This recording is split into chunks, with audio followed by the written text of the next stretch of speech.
Hi friends, welcome back to our channel. Friends, మనకి railway నుంచి latest update అయితే రావడం జరిగింది.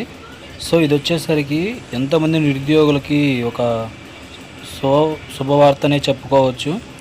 ఎందుకంటే గ్రూప్ డీకి సంబంధించిన ఎగ్జామ్ టైం టేబుల్ అయితే ఇవ్వడం అయితే జరిగిందనమాట. సో చాలామంది నిరుద్యోగులు ఈ గ్రూప్ డి కోసం ఎంతో కాలం నుంచి వెయిట్ చేస్తున్నారు. సో ఇంకోటి వచ్చేసరికి దీనికి మనకి కోర్టు హీరింగ్ వచ్చేసి అక్టోబర్ 30వ తారీఖు అయితే ఉండడం జరిగింది కదా. సో రైల్వే వాళ్ళు అయితే దాన్ని కూడా మనకి రాకముందే వీళ్ళైతే మంచి అప్డేట్ అయితే ఇవ్వడం జరిగింది. సో కంపల్సరీగా 30వ తారీఖు అయితే హీరింగ్ జరుగుతుందని అయితే నమ్మకం అయితే ఉందన్నమాట. సో దానివల్లనే వీళ్ళు ఇప్పుడు టైం టేబుల్ కూడా ఇవ్వడం జరిగింది. సో మనకి ఇది ఎగ్జామ్ డేట్ చూసుకున్నట్లయితే ఇక్కడ ఎగ్జామ్ డేట్ చూసుకున్నట్లయితే నవంబర్ 17వ తారీఖు నుంచి డిసెంబర్ ఎండింగ్ వరకు అయితే ఉండడం జరుగుతుంది. అంటే మనకి మినిమం 1.5 మంత్ దాకా అయితే జరుగుతుంది అన్నమాట ఎగ్జామ్ అయితే. సో నెక్స్ట్ చూసుకున్నట్లయితే ఇక్కడ సిటీ ఇన్ఫర్మేషన్ వచ్చేసరికి 10 days బిఫోర్ అయితే రావడం జరుగుతుంది. అంటే మన సిటీ ఇన్ఫర్మేషన్ ఏంటంటే ఓన్లీ సిటీ డేట్ అనేది మాత్రమే చూపించడం జరుగుతుంది. సో ఈ సిటీ డేట్ వచ్చిన తర్వాత మన ఎస్సీ ఎస్టీకి సంబంధించి వాళ్ళకి రైల్వే పాస్కి అయితే ఒక ఫామ్ అయితే ఉంటుందన్నమాట.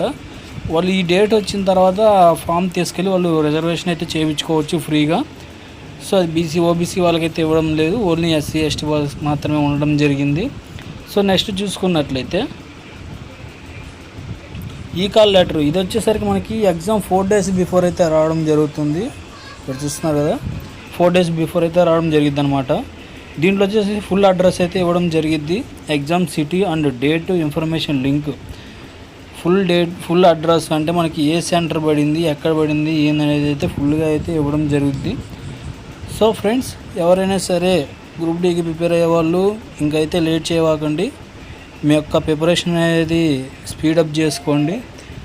మాక్ టెస్టులు అయితే వారానికి ఒకసారి కానీ లేదా రోజు మార్చి రోజు అయితే మాక్ టెస్టులు రాసుకోండి. ప్రిపరేషన్ అయితే గట్టిగా అయితే ప్రిపేర్ అవ్వండి. కంపల్సరీ ఈసారి అయితే జాబ్ అయితే మనం క్రాక్ చేయొచ్చు. సో ఇదైతే మనకి లేటెస్ట్గా అయితే రైల్వే నుంచి వచ్చిన అప్డేటు. సో మరిన్ని అప్డేట్స్తో మళ్ళీ మీ ముందుకు వస్తాను. సో వీడియో చూస్తున్న వాళ్ళైతే సబ్స్క్రైబ్ చేసుకోండి, లైక్ చేయండి ఫ్రెండ్స్. లైక్ చేస్తే మరి కొంతమందికి ఇన్ఫర్మేషన్ అనేది రీచ్ అవుతుంది. ఓకే ఫ్రెండ్స్, మరొక వీడియోలో మళ్ళీ మీ ముందుకు వస్తాను.